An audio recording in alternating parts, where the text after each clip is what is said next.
Salman F Rahman ও আনিসুল হক গ্রেফতার, শেখ হাসিনা সহ 7 জনের বিরুদ্ধে হত্যা মামলা, এজাহার রেকর্ডের নির্দেশ আদালতের।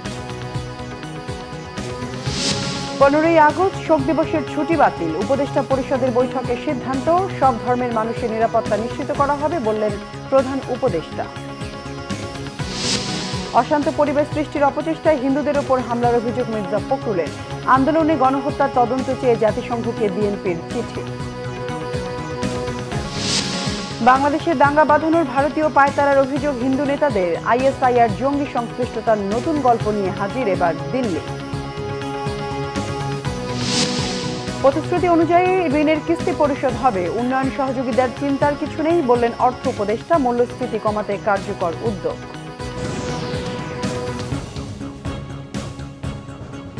দেখছিলেন সংবাদ শিরোনাম, এবার বিস্তারিত সংবাদ। শেখ হাসিনার সাবেক শিল্প ও বিনিয়োগ উপদেষ্টা সালমান এফ রহমান এবং সাবেক আইনমন্ত্রী অ্যাডভোকেট আনিসুল হককে আটক করেছে পুলিশ। নৌপথে পালানোর সময় রাজধানীর সদরঘাট থেকে তাদের আটক করা হয়। ডিএমপি কমিশনার মোহাম্মদ মাইনুল হাসান সন্ধ্যার পর গণমাধ্যমকে জানান, দুজনকে নিউ মার্কেট থানায় দায়ের করা একটি মামলায় গ্রেফতার দেখানো হয়েছে। পুলিশ সূত্রে জানা গেছে, কোটা সংস্কারের দাবিতে বৈষম্য বিরোধী ছাত্র আন্দোলনের কর্মসূচি চলাকালে 16 জুলাই ঢাকা কলেজের সামনে সংঘর্ষে 2 জন নিহত হন, একজন ছাত্র ও একজন হকার। এই ঘটনায় নিউ মার্কেট থানায় 2টি হত্যা মামলা হয়েছে।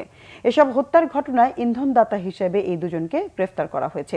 ছাত্র জনতার আন্দোলনের মুখে শেখ হাসিনা 5 আগস্ট প্রধানমন্ত্রীর পদ থেকে পদত্যাগ করে দেশ ছাড়ার পর তার মন্ত্রিসভার সদস্যরা আত্মগোপনে চলে যান।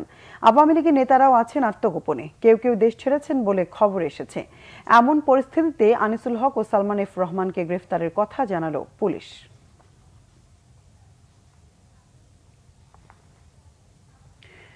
এদিকে কোটা বিরোধী আন্দোলন চলাকালে ঢাকার মোহাম্মদপুর এলাকায় পুলিশের গুলিতে এক দোকান মালিকের মৃত্যুর ঘটনায় ক্ষমতাচ্যুত প্রধানমন্ত্রী শেখ হাসিনা সহ 7 জনের বিরুদ্ধে হত্যা মামলা হয়েছে। মামলার আবেদন সরাসরি এজাহার হিসেবে গণ্য করার নির্দেশ দিয়েছে আদালত। গুলিতে নিহত মুদি দোকান মালিক আবু সাইদের শুভাকাঙ্ক্ষী SM আমির হামজা শাতিলের করা মামলা গ্রহণ করে ঢাকার মহানগর হাকিম রাজেশ চৌধুরী এই আদেশ দেন। মহিবুল্লাহ মুহিবের রিপোর্টে বিস্তারিত। সরকারি চাকরিতে কোটা সংস্কারের দাবিতে শুরু হওয়া শিক্ষার্থী ও চাকরি প্রত্যাশীদের আন্দোলন আগস্টের শুরুতে সরকার পতনের আন্দোলনে পরিণত হয়। জেলায় জেলায় সহিংসতায় মাত্র 3 সপ্তাহে প্রায় 300 মানুষের প্রাণ যায় এই আন্দোলনে। 5 আগস্ট আন্দোলনকারীদের ঢাকামুখী লং মার্চের মধ্যে পদত্যাগ করে ভারতে পালিয়ে যান শেখ হাসিনা। মামলার এজাহারে বলা হয়, 19 জুলাই বিকেলে শিক্ষার্থী ও সাধারণ মানুষের উপর নির্বিচারে গুলি চালায় পুলিশ। সেই গুলিতে নিহত হন মুদি দোকানি আবু সাইদ। ভদ্রলোক পঞ্চগড়ের একজন রিকশাওয়ালা ছিলেন। উনি ঢাকাতে এসছেন 2010 সালে। এরপরে উনি বসিলাতে একটা মুদি দোকান চালাতেন। এই মুদি দোকানের পলিথিন কেনার দিন জন্য উনি 19 তারিখ বিকাল 4টার সময় আনুমানিক রাস্তা পার হওয়ার চেষ্টা করছিলেন। এই সময় পুলিশের গুলিতে ওনার মাথার খুলি উড়ে যায়, মাথা এফোড় হয়ে যায় গুলিতে, এবং ওখানেই উনি মৃত্যুবরণ করেন। পরবর্তীতে এই লাশটা ঢাকায় কোনো রকম পোস্টমর্টেম অথবা কোনো কিছু না করে আনআইডেন্টিফাইডভাবে আপনার পঞ্চগড়ে পাঠিয়ে দেওয়া হয়, এবং তাকে শহীদ অথবা অন্য কোনো কিছুতে কাউন্টেড না করেই লোকালি তাকে ওখানে দাফন করা হয়। মেট্রোপলিটন ম্যাজিস্ট্রেট রাজেশ চৌধুরীর আদালতে দুপুরে এই মামলার শুনানি হয়। শেখ হাসিনা ছাড়াও সাবেক সড়ক পরিবহন ও সেতুমন্ত্রী এবং আওয়ামী লীগের সাধারণ সম্পাদক ওবায়দুল কাদের, সাবেক স্বরাষ্ট্রমন্ত্রী আসাদুজ্জামান খান কামাল, সাবেক আইজিপি আব্দুল্লাহ আল মামুন, সাবেক ডিএমপি কমিশনার হাবিবুর রহমান, সাবেক যুগ্ম কমিশনার বিপ্লব কুমার সরকার এবং সাবেক ডিবির প্রধান হারুনুর রশিদকে আসামি করা হয়। বাদীপক্ষের আইনজীবী জানান, মামলাটি মোহাম্মদপুর থানার ভারপ্রাপ্ত কর্মকর্তাকে তদন্তের দায়িত্ব দিয়েছে আদালত। বিজ্ঞ আদালত মামলাটি এফআইআর হিসেবে গ্রহণ করার জন্য সংশ্লিষ্ট মোহাম্মদপুর থানাকে নির্দেশ দিয়েছেন এবং তদন্ত হবে। তদন্তের সাপেক্ষে মামলার আইনের প্রসিডিউর অনুযায়ী সর্বশেষ আমরা যতটুকু সাক্ষ্য প্রমাণ দেওয়ার চেষ্টা করব। প্রত্যাশাটা আমরা ন্যায় বিচার চাই এবং ন্যায় বিচার পাবো ইনশাল্লাহ। কারণ হচ্ছে এটা অসংখ্য ভিডিও চিত্র আপনারা দেখেছেন এবং এগুলো সম্পূর্ণ আছে কিভাবে পুলিশ নির্বিচারে গুলি করেছে। এছাড়া অজ্ঞাত সংখ্যক পুলিশ কর্মকর্তা বা পুলিশের সদস্য এবং তৎকালীন সরকারের ঊর্ধ্বতন কর্মকর্তাদের অজ্ঞাতনামা হিসেবে মামলায় আসামি করা হয়েছে। মুহিবুল্লাহ মুহিব, বাংলা ভিশন, ঢাকা। 15 আগস্ট শোক দিবসের ছুটি বাতিল করেছে অন্তর্বর্তীকালীন সরকার। প্রধান উপদেষ্টার সভাপতিত্বে উপদেষ্টা পরিষদের বৈঠকে এই সিদ্ধান্ত হয়েছে। আজ অন্তর্বর্তী সরকারের উপদেষ্টা পরিষদের বৈঠকে বিষয়টি অনুমোদন দেওয়া হয়। রাষ্ট্রীয় অতিথি ভবন যমুনায় উপদেষ্টা পরিষদের বৈঠক অনুষ্ঠিত হয়। বৈঠক সূত্রে জানা যায়, উপদেষ্টা পরিষদের সঙ্গে রাজনৈতিক দলগুলোর সংলাপে ব্যাপক ঐক্যমত্যের ভিত্তিতে জাতীয় শোক দিবস উপলক্ষে ঘোষিত 15 আগস্টের সাধারণ ছুটি বাতিলের বিষয়টি উপদেষ্টা পরিষদের বৈঠকে অনুমোদিত হয়। শেখ হাসিনার সরকার বঙ্গবন্ধু শেখ মুজিবুর রহমানের হত্যাকাণ্ডের দিন 15 আগস্ট জাতীয় শোক দিবস হিসেবে পালন করত। গতকাল সোমবার অন্তর্বর্তী সরকারের প্রধান উপদেষ্টা ডক্টর মোহাম্মদ ইউনূসের সঙ্গে পৃথক বৈঠক হয় বিভিন্ন রাজনৈতিক দলের। বৈঠকে বঙ্গবন্ধু শেখ মুজিবুর রহমানের হত্যাকাণ্ডের দিন 15 আগস্ট জাতীয় শোক দিবস হিসেবে পালন করা হবে কিনা সে বিষয়ে আলোচনায় ভিন্ন ভিন্ন মত আসে। এদিকে উপদেষ্টা পরিষদের বৈঠকে ছাত্র জনতার গণঅভ্যুত্থানে আত্মোৎসর্গকারী শহীদদের উদ্দেশ্যে অন্তর্বর্তীকালীন সরকারের উপদেষ্টা পরিষদ শোক প্রস্তাব গ্রহণ করে। অন্তর্বর্তীকালীন সরকারের প্রধান উপদেষ্টা ডক্টর মোহাম্মদ ইউনূস বলেছেন, বাংলাদেশ এক পরিবার, এই পরিবারের মধ্যে বিভেদ করার কোনো সুযোগ নেই। ঢাকেশ্বরী জাতীয় মন্দিরে তিনি একথা বলেন। বিভক্ত না হয়ে ঐক্যবদ্ধ থেকে ধৈর্য ধরতে সব ধর্মাবলম্বীদের প্রতিও আহ্বান তার। রকুনুজ্জামানের রিপোর্ট। মঙ্গলবার বেলা 12টার দিকে পুরান ঢাকার ঢাকেশ্বরী জাতীয় মন্দির পরিদর্শন করেন অন্তর্বর্তীকালীন সরকারের প্রধান উপদেষ্টা নোবেলজয়ী ডক্টর মোহাম্মদ ইউনূস। মন্দির পরিদর্শন শেষে হিন্দু সম্প্রদায়ের নেতাদের সাথে কথা বলেন প্রধান উপদেষ্টা। হিন্দু সম্প্রদায়ের নেতারা বর্তমান পরিস্থিতি প্রধান উপদেষ্টার সামনে তুলে ধরেন। আমাদের উপর যত ঘটনা হয়েছে আপনাকে দুঃখের সাথে জানাচ্ছি, 53 বছরে একটি ঘটনারও বিচার হয়নি। এই বিচারহীনতা দূর হবে আশা করি। আমরা এত অত্যাচারিত আমরা সইতে পারছি না। আপনি আপনার এই সময়ে বৈষম্য বিরোধী সমাজ, জ্ঞানভিত্তিক রাষ্ট্র সমাজ প্রতিষ্ঠার কাজটি শুরু করে যাবেন। পরবর্তীকালে আমাদের রাজনীতিকরা যারা দায়িত্ব নেবেন তারা যেন এই পথ থেকে বিচ্যুত হতে না পারে। পরে প্রধান উপদেষ্টা বর্তমান পরিস্থিতিতে হিন্দু সম্প্রদায় সহ সবাইকে ধৈর্য ধরার আহ্বান জানান। বলেন, বাংলাদেশের মানুষ এক পরিবার, বিভেদ করার সুযোগ নেই। এই পরিস্থিতিতে আসার কারণটা হলো একটা বড় রকমের একটা বিভেদের আওয়াজ শুনছি, যে এমন বাংলাদেশ আমরা করতে চাচ্ছি যেটা আমরা এক পরিবার। এটি হলো মূল জিনিস। এখানে পরিবারের মধ্যে কোনো পার্থক্য করা, বিভেদ করা, এটার কোনো প্রশ্ন আসে না। আমরা বাংলাদেশের মানুষ, বাংলাদেশ, এটি আমরা নিশ্চিত করতে চাই। এটা নিয়ে আর কোনো বাদ বিবাদ ইত্যাদি যেন না।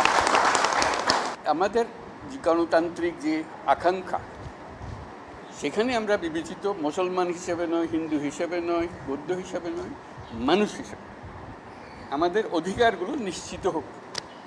সমস্ত সমস্যার গোড়া হলো আমরা যত প্রাতিষ্ঠানিক আয়োজন এগুলো করেছি সব কিছু পচে গেছে। এই কারণে এই গোলমালগুলো হইতেছে। কাজে আমরা প্রাতিষ্ঠানিক আয়োজনগুলোকে ঠিক করতে হবে। যে ন্যায় বিচার হলে কে বিচার পাবেন আমাদের বলেন? আপনারা যদি বলেন যে আমাদেরকে এইভাবে সংখ্যালঘু হিসেবে এইটা হলো যে মূল সমস্যার থেকে আমরা দূরে সরে যাচ্ছি। আমাদেরকে বলতে হবে আমাদের গণতান্ত্রিক অধিকার প্রতিষ্ঠিত হবে। আপনারা বলেন যে আমি মানুষ, আমি বাংলাদেশের মানুষ, আমার সাংবিধানিক অধিকারেই আমাকে দিতে হবে। সব সরকারের কাছে এটাই চাইবেন, আর কিচ্ছু চাইবেন না।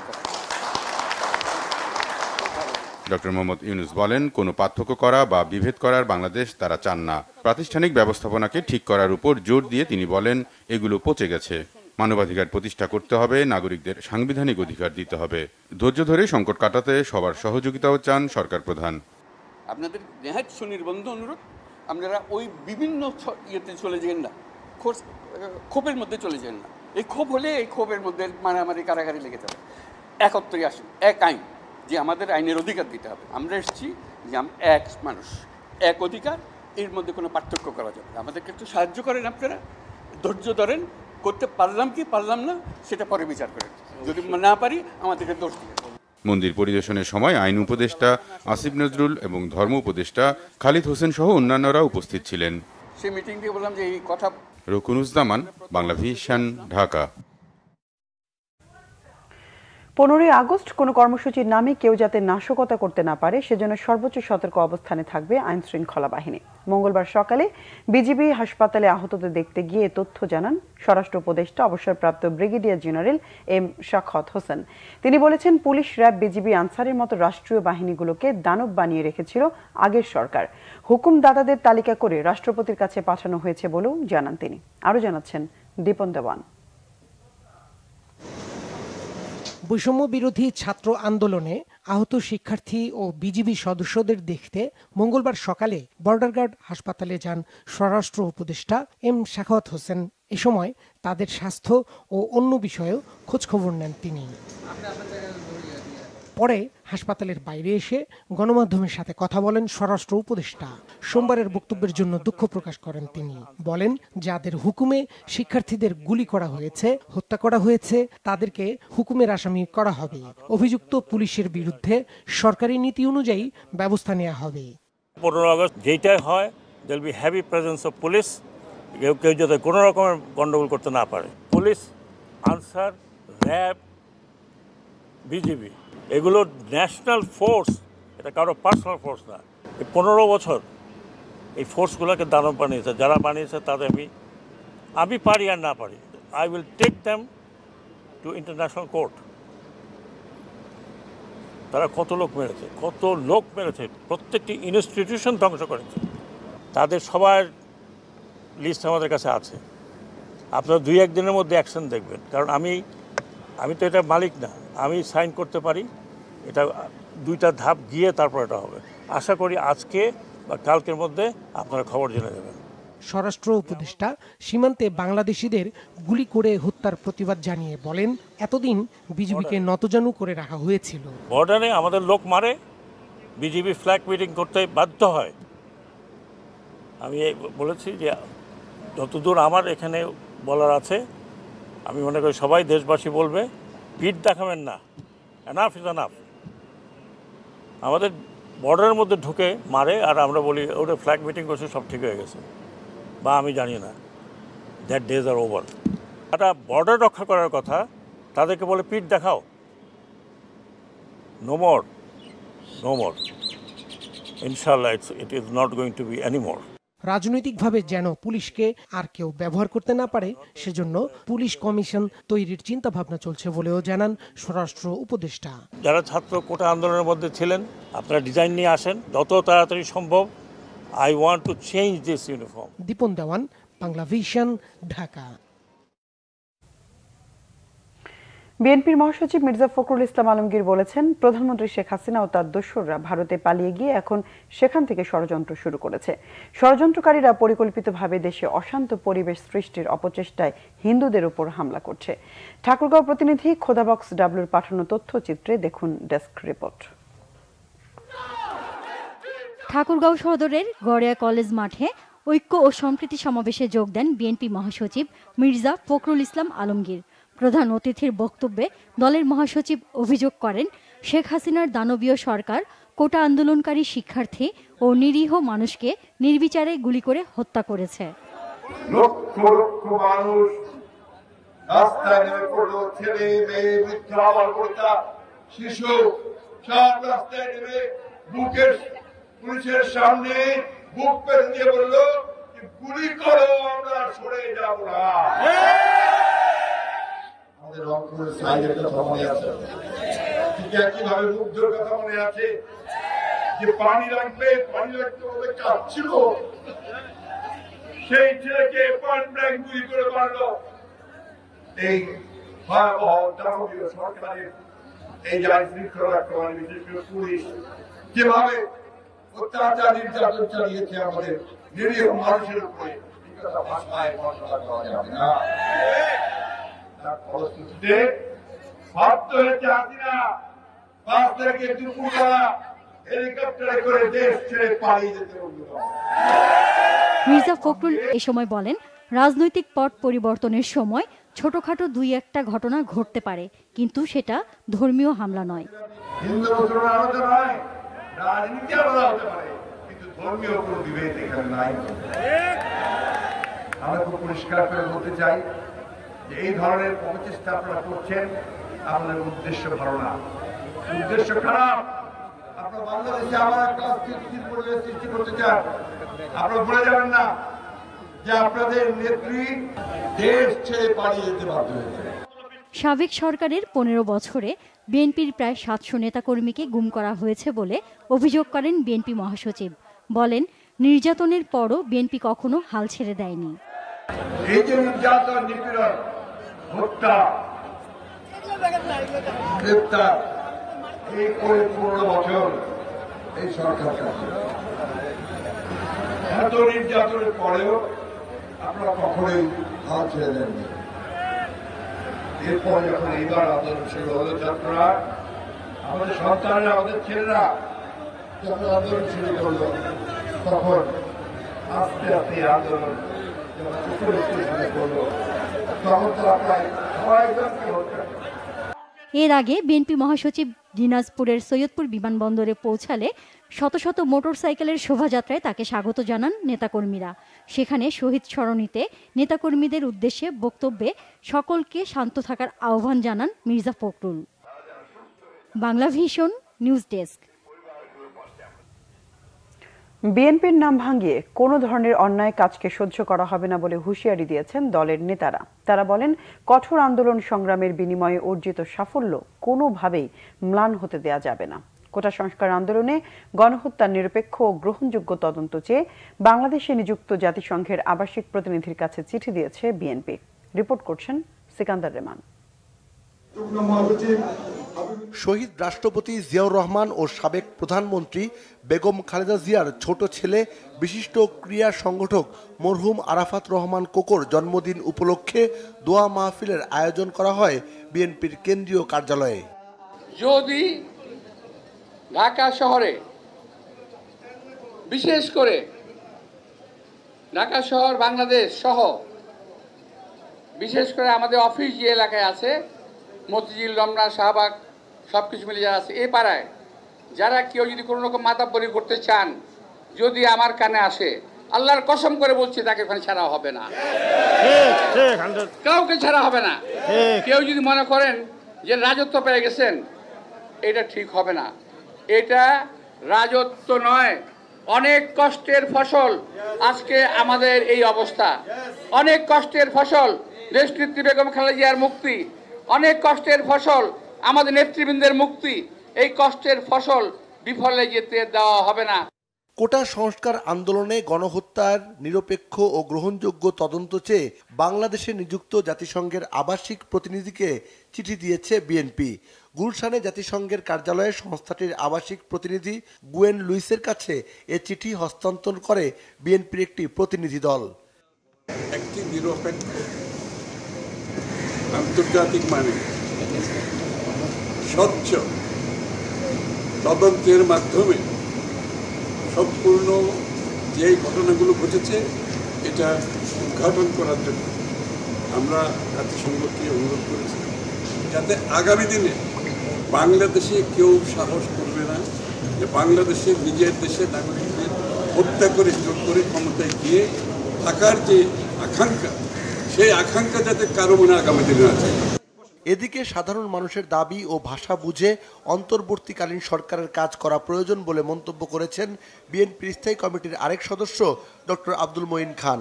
ঢাকা মেডিকেল কলেজ হাসপাতালে চিকিৎসাধীন কোটা সংস্কার আন্দোলনে আহতদের দেখতে গিয়ে তিনি এ মন্তব্য করেন। দুটি শব্দ বলবো, জাগ্রত জনতা। জাগ্রত জনতার কাছে কোনো ষড়যন্ত্র টিকবে না। তাদের ম্যান্ডেট কিন্তু ছাত্র জনতা, তারা কিন্তু ভোটে আসেনি। কাজেই তারা যে ম্যান্ডেট পেয়েছে, এটা এমন একটি পরিস্থিতিতে হয়েছে সেটা আপনারা বুঝতে পারছেন, এবং সেই পরিস্থিতিতে তারা দায়িত্ব নিয়েছে। আমরা আশা করি তারা তাদের দায়িত্ব সঠিকভাবে পালন করবে। সিকান্দার রেমান, বাংলা ভিশন, ঢাকা। সংখ্যালঘুদের উস্কে দিয়ে বাংলাদেশে দাঙ্গা বাঁধানোর ভারতীয় পায়তারা দেখছেন হিন্দু সম্প্রদায়ের নেতারা। তারা বলছেন, আওয়ামী লীগে যুক্ত হিন্দু নেতারা নানা গল্প রটাচ্ছেন। অন্যদিকে আওয়ামী লীগের হাতে শিক্ষার্থী হত্যার ঘটনায় নীরব থাকা ভারতীয় মিডিয়া বাংলাদেশে হিন্দু নির্যাতনের অপতথ্য ছড়াতে ব্যস্ত। বিস্তারিত ফরুক বাবুর রিপোর্টে।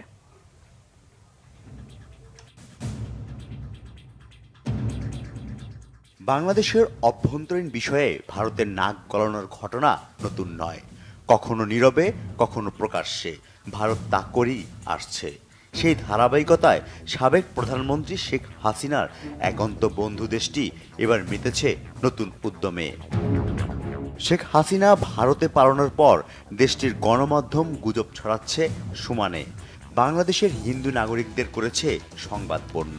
সংখ্যালঘু নির্যাতনের গুজব রটাচ্ছে বিশেষ এজেন্ডায়। সোশ্যাল মিডিয়ায় প্রচারণা চালিয়ে দেশের বিভিন্ন প্রান্তের সনাতন ধর্মীদের রাস্তায় নামিয়েছেন সদ্য ক্ষমতাচ্যুত দলটির নেতারা। রাজধানীর বেশ কয়েকটি মন্দির ও হিন্দু অধ্যুষিত এলাকা ঘুরে দেখেছে বাংলা ভিশনের নিউজ টিম।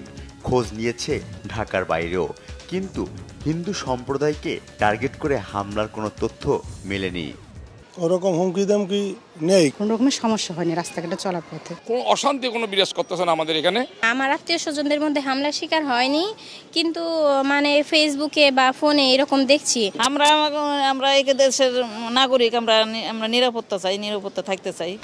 হিন্দু, বৌদ্ধ, খ্রিস্টান ঐক্য পরিষদ এবং বাংলাদেশ পূজা উদযাপন পরিষদের দাবি, শেখ হাসিনার পতনের পর দেশের 52টি জেলায় হিন্দুদের উপর 205টি হামলা হয়েছে, যার মধ্যে রয়েছে খুলনা বিভাগের নামও।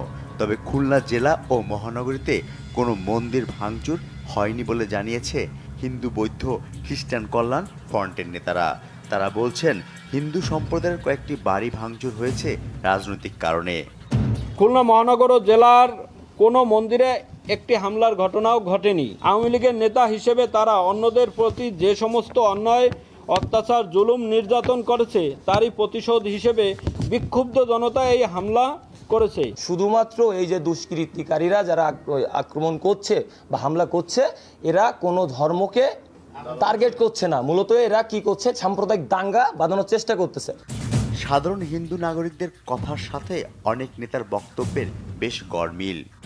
বাংলাদেশের গ্রামে গ্রামে অনেক কিছু হচ্ছে, যেমন গতকাল একটা খবর পেলাম যে উজিরপুরের একটি 7ম শ্রেণীর বাচ্চাকে ধরে নিয়ে গেছে, কিন্তু পরদিন আবার ফেরত দিছে। এই যে নির্যাতনগুলো হচ্ছে, সাতক্ষীরায় গরু, ছাগল, মাছের ঘের এগুলো নিয়ে যাচ্ছে। গত 5 আগস্ট ছাত্র জনতার বিজয়ের পর মেহেরপুর 1 আসনে এমপি ও সাবেক জনপ্রশাসন প্রতিমন্ত্রী ফরহাদ হোসেনের ঘনিষ্ঠজনদের বাড়িতে হামলা হয়। সেই হামলায় বাদ যায়নি হিন্দু, মুসলিম কেউই। ফরহাদের হয়ে জুলুম করা আওয়ামী লীগের নেতাদের বাড়ি ও ব্যবসা প্রতিষ্ঠানে আগুন দেওয়া হয়। এই তালিকায় বাদ যায়নি ইসকন কার্যালয়ও। আমরা ওই মুহূর্তে নিজের জীবন বাঁচানোর জন্য আমরা এখান থেকে স্থান পরিত্যাগ করেছিলাম। যদি ওই সময় যদি আমরা আরেকটু সময় দেরি হতো আমাদের এখানে থেকে অবস্থান থেকে চলে যাওয়ার জন্য, তাহলে হয়তো আমরা আজকে এই মিডিয়ার সামনে কথা বলার মতো হয়তো সুযোগ থাকতো না। আমাদের এই বিজয়কে মিলান করার জন্য পরিকল্পিতভাবে বিভিন্ন ধর্মীয় প্রতিষ্ঠানে এবং বিভিন্ন অন্যান্য ব্যবসা প্রতিষ্ঠানে আক্রমণ করছে। একে সাম্প্রদায়িক হামলা নামে ব্যাখ্যা দিচ্ছে ভারতের গণমাধ্যম। হিন্দু নারীদের তুলে নিয়ে যাওয়া হচ্ছে বলে রটিয়েছে দেশটির গণমাধ্যম। যে ছবি দিয়ে এই প্রচারণা চলছে তা মূলত স্বামী স্ত্রীর দ্বন্দ্বের ঘটনা। গণভবনে ছাত্র জনতার উল্লাসের চিত্র নিয়েও হিন্দু নারীদের ওপর নির্যাতনের ট্যাগ দেয়া হচ্ছে। ভারতীয় গণমাধ্যমের মিথ্যাচার নিয়ে কথা বলেছেন সাবেক প্রধানমন্ত্রী শেখ হাসিনার ছেলে সজীব ওয়াজেদ জয়ও। তার মা ভারতে অবস্থান করলেও সেখানকার মিডিয়ায় শেখ হাসিনার বক্তব্য নিয়ে প্রশ্ন তুলেছেন জয়। ফররুখ বাবু, বাংলা ভিশন, ঢাকা। শেখ হাসিনার পদত্যাগ ও ভারতে পালানোর নেপথ্যে মার্কিন ষড়যন্ত্রের অভিযোগ অস্বীকার করেছে হোয়াইট হাউস। এই গুঞ্জনের মধ্যেই বাংলাদেশের রাজনৈতিক পট পরিবর্তনে পাকিস্তানের গোয়েন্দা সংস্থা আইএসআই এবং জঙ্গি সংশ্লিষ্টতার নতুন গল্প নিয়ে হাজির ভারতের কেন্দ্রীয় গোয়েন্দা সংস্থা। বিস্তারিত মেহরাব হোসেন খানের ডেস্ক রিপোর্টে। ছাত্র জনতার তীব্র আন্দোলন, একের পর এক নজিরবিহীন সহিংসতা আর প্রাণহানির ধারাবাহিকতায় গত 5 আগস্ট পদত্যাগ করে ভারতে পালান তৎকালীন প্রধানমন্ত্রী শেখ হাসিনা। কয়েক সপ্তাহের আন্দোলনে অপ্রত্যাশিতভাবে ক্ষমতা ছাড়তে বাধ্য হলেও সদ্য ক্ষমতাচ্যুত দল আওয়ামী লীগের বিভিন্ন মহল থেকে অভিযোগ ওঠে এই পরিস্থিতির জন্য দায়ী যুক্তরাষ্ট্রের ষড়যন্ত্র। সরকার উৎখাতে ষড়যন্ত্রের অভিযোগ আর গুঞ্জনের মধ্যেই এ বিষয়ে প্রতিক্রিয়া দিয়েছে যুক্তরাষ্ট্র। হোয়াইট হাউস জানিয়েছে জনগণের ইচ্ছায় পরিবর্তন হয়েছে, এর সাথে জড়িত নয় যুক্তরাষ্ট্র। এসবের পেছনে আমরা জড়িত নই। মার্কিন প্রশাসনের জড়িত থাকা নিয়ে যে কোনো প্রতিবেদন বা গুঞ্জন ডাহা মিথ্যা, একদমই সত্য নয়। বাংলাদেশের মানুষ নিজেদের জন্য এটি বেছে নিয়েছে। আমরা বিশ্বাস করি বাংলাদেশের মানুষই দেশটির সরকারের ভবিষ্যৎ নির্ধারণ করবে, এটাই আমাদের অবস্থান। ঘটনাবহুল 5 আগস্টের পর থেকেই শেখ হাসিনার পক্ষে শক্ত অবস্থান নেয় ভারতের কেন্দ্রীয় সরকার। ব্যাপক হারে সংখ্যালঘু নির্যাতনের অভিযোগ যে কোনোভাবে প্রমাণের জন্য উঠে পড়ে নামে ভারতের কোনো গণমাধ্যম। হালে পানি না পাওয়ায় বাংলাদেশের ছাত্র জনতার বিপ্লবকে প্রশ্নবিদ্ধ করতে এবার হাজির নয়াদিল্লি।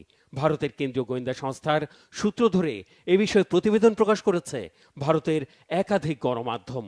বলা হয়েছে, ছাত্র জনতার ভিড়ে মিশে ভয়াবহ সহিংসতা উস্কে দিয়ে শেখ হাসিনার শাসনের ইতি টানার পরিকল্পনা সুকৌশলে পরিণতির দিকে নিয়ে গেছে পাকিস্তানের গোয়েন্দা সংস্থা ISI। এর পেছনে সহযোগী হিসেবে ছিল একাধিক জঙ্গি গোষ্ঠী।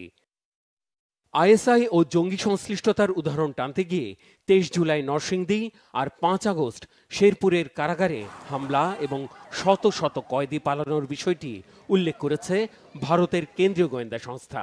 গাজীপুরের কাশিমপুর কারাগার থেকে কয়েদি পালানোর বিষয়টিও এড়ায়নি। বলা হয়েছে, কট্টর জঙ্গিরা ছাত্রদের ভিড়ে মিশে গিয়ে এই অপকর্ম করেছে।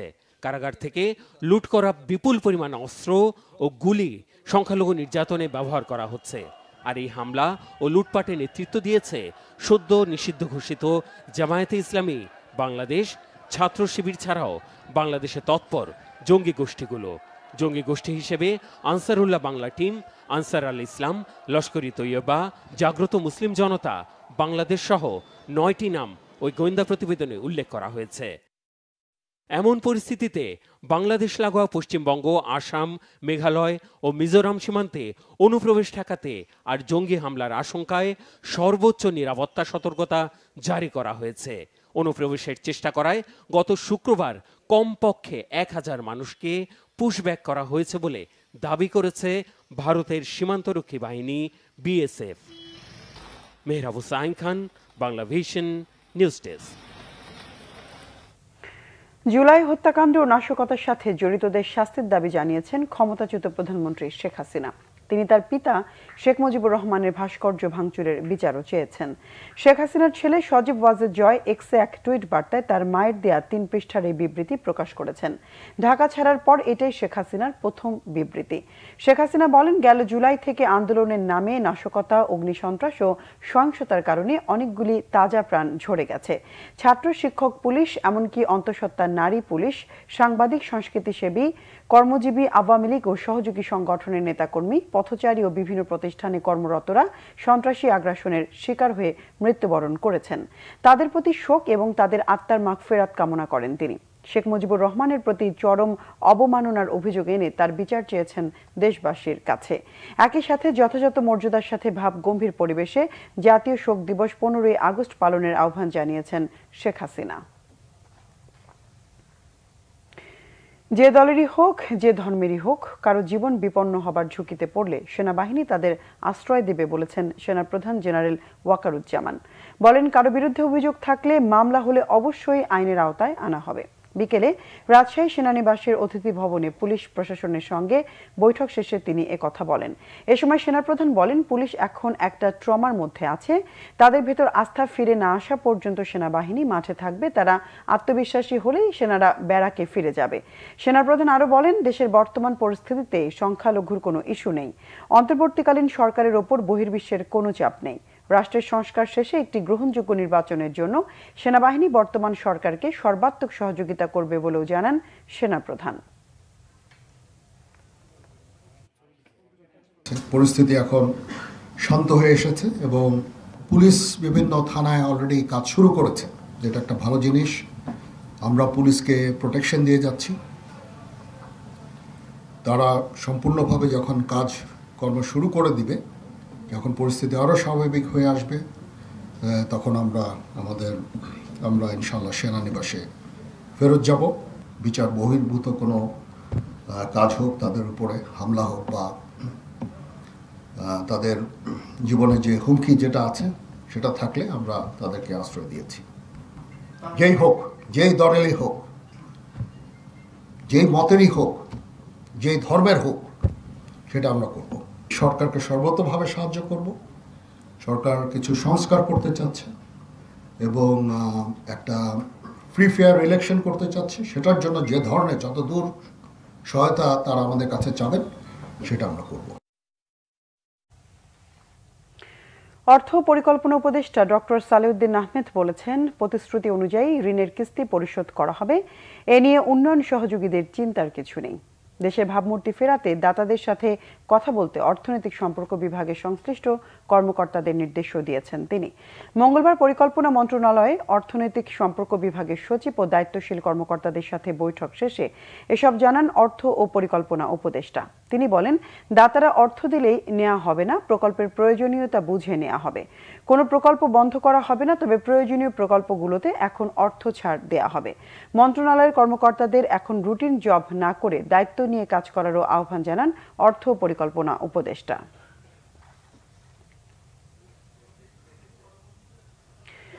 দেশের সকল মন্ত্রণালয়ে সাবেক সরকারের সচিব ও কমিশনের প্রধানদের আজকের মধ্যে অপসারণ ও বৈষম্যের শিকার হওয়াদের সমতা নিশ্চিত সহ 4 দফা দাবি আদায়ে আজও বিক্ষোভ করেছে বৈষম্য বিরোধী ছাত্র আন্দোলন। এ সময় শিক্ষার্থীরা স্লোগানে শেখ হাসিনার ফাঁসির দাবি জানান। বিকেলে ঢাকা বিশ্ববিদ্যালয়ের সন্ত্রাস বিরোধী রাজু ভাস্কর্যের পাদদেশে সমাবেশ করেছে বৈষম্য বিরোধী ছাত্র আন্দোলনের সপ্তাহব্যাপী রেজিস্ট্যান্স উইকের অংশ হিসেবে কর্মসূচি পালন করে শিক্ষার্থীরা। সেখান থেকে একটি বিক্ষোভ মিছিল নিয়ে ঢাকা বিশ্ববিদ্যালয়ের হলপাড়া ভিসি চত্বর হয়ে শহীদ মিনার পর্যন্ত রোড মার্চ করে। আন্দোলনের সময় শহীদদের স্মরণে 1 মিনিট নীরবতা পালন এবং দোয়া করা হয়। যেসব হত্যাকাণ্ড ঘটানো হয়েছে সেগুলো দ্রুত বিচার নিশ্চিত করতে বিশেষ ট্রাইব্যুনাল গঠন করতে হবে। সংখ্যালঘু ভাই বোনদের উপর আওয়ামী লীগ ও 14 দল সহ গণঅভ্যুত্থানকে বিতর্কিত করার প্রচেষ্টায় অংশগ্রহণ করেছে, তাদের বিচার নিশ্চিত করতে হবে। এতদিন ধরে যারা দলকানা আওয়ামী বঞ্চিত হয়েছে তাদেরকে মেধার ভিত্তিতে, ন্যায্যতার ভিত্তিতে আবার সুযোগ সুবিধা নিশ্চিত করতে হবে। অন্তর্বর্তীকালীন সরকারের উপদেষ্টা হিসেবে শপথ নিয়েছেন ফারুকী আজম বীর প্রতীক। সকাল 11টায় বঙ্গভবনে রাষ্ট্রপতি মোহাম্মদ শাহাবুদ্দিন তাকে শপথ পড়ান। বঙ্গভবনের দরবার হলে জাতীয় সঙ্গীতের মধ্য দিয়ে শপথ অনুষ্ঠান শুরু হয়। এরপর কোটা সংস্কার আন্দোলনে নিহতদের স্মরণে দাঁড়িয়ে 1 মিনিট নীরবতা পালন করা হয়। এ সময় উপস্থিত ছিলেন অন্তর্বর্তীকালীন সরকারের প্রধান উপদেষ্টা ডক্টর মোহাম্মদ ইউনূস সহ উপদেষ্টারা। এর মাধ্যমে 17 সদস্যের অন্তর্বর্তীকালীন সরকারের শপথের আনুষ্ঠানিকতা শেষ হলো। অপারেশন জ্যাকপটে অংশ নেওয়া এই বীর মুক্তিযোদ্ধা এতদিন যুক্তরাষ্ট্রে ছিলেন। ছাত্র জনতার গণ আন্দোলনে শেখ হাসিনা সরকারের পতনের পর গত 8 আগস্ট নোবেলজয়ী ডক্টর মোহাম্মদ ইউনূসের নেতৃত্বে অন্তর্বর্তীকালীন সরকার দায়িত্ব নেয়। সংখ্যালঘুদের ওপর সহিংসতার চেষ্টাকারী দুষ্কৃতিকারীদের খুঁজে বের করে আইনশৃঙ্খলা বাহিনীর হাতে তুলে দিতে নেতাকর্মীদের প্রতি আহ্বান জানিয়েছেন বিএনপির আন্তর্জাতিক কমিটির সদস্য ও ঢাকা দক্ষিণ সিটি কর্পোরেশনের বিএনপির সাবেক মেয়র প্রার্থী ইঞ্জিনিয়ার ইশরাক হোসেন। বিকেলে সবুজবাগ থানাধীন বাসাব বৌদ্ধ মন্দির পরিদর্শন ও ধর্মগুরুদের সাথে মতবিনিময় শেষে তিনি এ আহ্বান জানান। বিএনপির ভারপ্রাপ্ত চেয়ারম্যান তারেক রহমানের নির্দেশে আতঙ্কিত নাগরিকদের মাঝে স্বস্তি ফিরিয়ে আনতে ধারাবাহিক কর্মসূচির অংশ হিসেবে সংখ্যালঘুদের পাশে দাঁড়িয়েছেন বিএনপির নেতারা। ইশরাক হোসেন বলেন, নেতাকর্মীদের সতর্ক থাকতে হবে। অনেক দুষ্কৃতকারী বিএনপির নাম ভাঙিয়ে পাড়া মহল্লায় বাসা বাড়ি কলকারখানা ভাঙচুর করছে, নানা ধরনের অপতৎপরতা চালাচ্ছে। গণতন্ত্রের এই অর্জনকে বিনষ্ট করার জন্য নানা চক্রান্ত করছে, বিভিন্ন মসজিদ মন্দিরে হামলা চালানোর চেষ্টা করছে। এসব দুষ্কৃতিকারীদের চিহ্নিত করে প্রশাসনের কাছে তুলে দিতে হবে। চক্র তারা ধর্মীয় সম্প্রীতি বিনষ্ট করে এই অবস্থায়, এই বাংলাদেশের বর্তমান পরিস্থিতিতে ফায়দা লোটার চেষ্টায় তারা ষড়যন্ত্র করেছে। এটি এখন সবার মাঝেই পরিষ্কার। এই অবস্থায় আমাদের দলের ভারপ্রাপ্ত চেয়ারম্যান দেশনায়ক তারেক রহমান উনি বিশেষভাবে আমাদেরকে দায়িত্ব দিয়েছেন যে আমরা যাতে ঢাকা শহরের বিভিন্ন গুরুত্বপূর্ণ স্থাপনা, ধর্মীয় উপাসনালয় এবং সেন্সিটিভ যে সকল জায়গা রয়েছে সেখানে যাতে আমরা অত্যন্ত গুরুত্ব সহকারে আপনাদের কাছে যাই আপনাদের সাথে এসে কথা বলি এবং আপনাদেরকে জানাই যে আমরা আপনাদের পাশে রয়েছি। বিএনপির ভাইস চেয়ারম্যান অবসরপ্রাপ্ত মেজর হাফিজউদ্দিন আহমেদ বলেছেন, দেশের স্বাধীনতা যুদ্ধে আওয়ামী লীগের কোনো অবদান নেই। স্বাধীনতা সংগ্রামের আহ্বান জানিয়েছেন মেজর জিয়া। ভোলা লালমোহনে বৈষম্য বিরোধী ছাত্র আন্দোলনের শহীদদের স্মরণে ও স্বৈরাচার হাসিনা সরকারের অত্যাচার, নির্যাতন, গুম, খুন, মিথ্যা মামলা ও নৈরাজ্যের প্রতিবাদে আয়োজিত সমাবেশে কথা বলেন তিনি। বলেন, দেশের স্বাধীনতা যুদ্ধে আওয়ামী লীগের কোনো অবদান নেই। অন্তর্বর্তীকালীন সরকারের প্রধান উপদেষ্টা প্রফেসর ডক্টর ইউনূসকে সর্বাত্মক সমর্থন করা হবে বলেও জানান তিনি।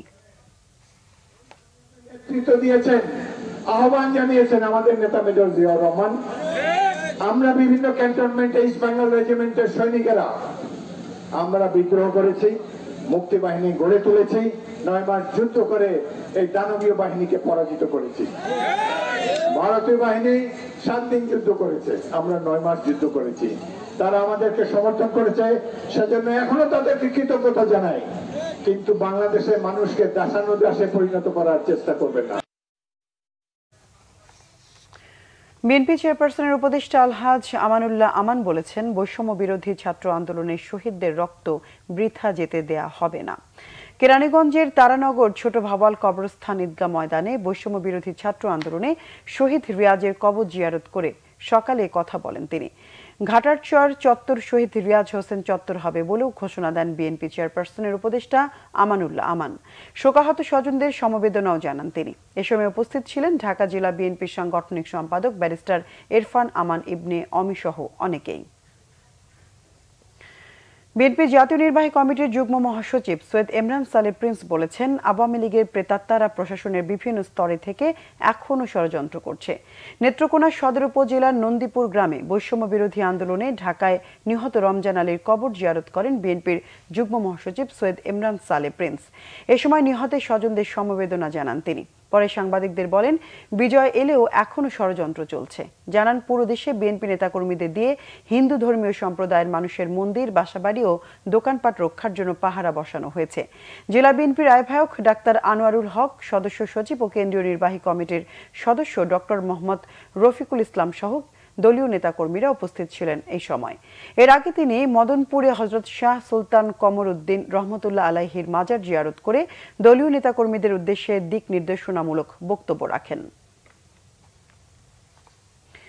সারা দেশের সকল পর্যায়ে স্বাস্থ্য খাতে দুর্নীতিবাজ কর্মকর্তাদের পদত্যাগ ও বিচারের দাবিতে স্বাস্থ্য অধিদপ্তরের মুভ টু ডিজি হেলথ কর্মসূচি পালন করেছে বিসিএস স্বাস্থ্য ক্যাডার অ্যাসোসিয়েশন। মঙ্গলবার সকালে 2 দফা দাবিতে মহাখালী স্বাস্থ্য অধিদপ্তরে এই কর্মসূচি পালন করেন তারা। গত 14 বছরে সারা দেশের স্বাস্থ্য ক্যাডারদের শূন্য পদায়ন, অন্যদিকে এডহক ভিত্তিতে অবৈধ নিয়োগ ও পদায়ন করা হয় বলে জানান বিক্ষোভকারীরা। তারা জানান, দেশের স্বাস্থ্য খাতে এসব অবৈধ নিয়োগ বন্ধ করতে হবে। এছাড়াও তারা স্বাস্থ্য অধিদপ্তরের মহাপরিচালক অধ্যাপক ডাক্তার এবিএম খুরশিদ আলম সহ স্বাস্থ্য অধিদপ্তরের দুর্নীতিবাজ কর্মকর্তাদের পদত্যাগ দাবি করেছেন। সড়কে ট্রাফিক নিয়ন্ত্রণে দায়িত্বরত শিক্ষার্থীদের ছাতা, পানীয়, স্ন্যাক্স দিয়েছে জুলফিকার স্টিল। নতুন প্রজন্মের নতুন দিগন্ত, তোমরা আমাদের গর্ব, এগিয়ে যাবে ছাত্র, এগিয়ে যাবে দেশ, আমরা আছি তোমাদের পাশে। এই স্লোগানে শিক্ষার্থীদের পাশে দাঁড়িয়েছে প্রতিষ্ঠানটি। পাশাপাশি ট্রাফিক সার্জেন্টরা কর্মস্থলে যোগ দেয় তাদেরকে অভিনন্দন ও উপহার দেওয়া হয় জুলফিকার স্টিল ছাতা। এ সময় শিক্ষার্থীরা বলেন, তরুণরা দেশকে নতুন করে সাজাবে, দেশে থাকবে না কোনো বৈষম্য, থাকবে না দুর্নীতি। পাশে থাকা জুলফিকার স্টিলকে ধন্যবাদ জানায় শিক্ষার্থীরা। খেলার খবর। সাকিব আল হাসানকে প্রকাশ্যে ক্ষমা প্রার্থনার দাবি জানিয়েছে বাংলাদেশ ক্রীড়া উন্নয়ন পরিষদ। সকালে সংগঠনটির ব্যানারে হাজার খানেক ক্রিকেট প্রেমী বিসিবির সামনে প্রতিবাদ সভা ও মানববন্ধন করেছে। তাদের পক্ষে বাংলাদেশ জাতীয়তাবাদী দলের ক্রীড়া সম্পাদক ও জাতীয় ফুটবল দলের সাবেক অধিনায়ক আমিনুল হক, বিসিবির সাবেক যুগ্ম সম্পাদক রফিকুল ইসলাম বাবু ও কোয়াবের সাধারণ সম্পাদক দেবব্রত পাল বক্তব্য রাখেন। তারা বিগত 15 বছরে আওয়ামী দুঃশাসনে পরিচালিত বাংলাদেশ ক্রিকেট বোর্ডের অযোগ্য, অদক্ষ ও দুর্নীতিবাজ সব পরিচালকের অপসারণ ও দুর্নীতির তদন্তের দাবি জানিয়েছেন।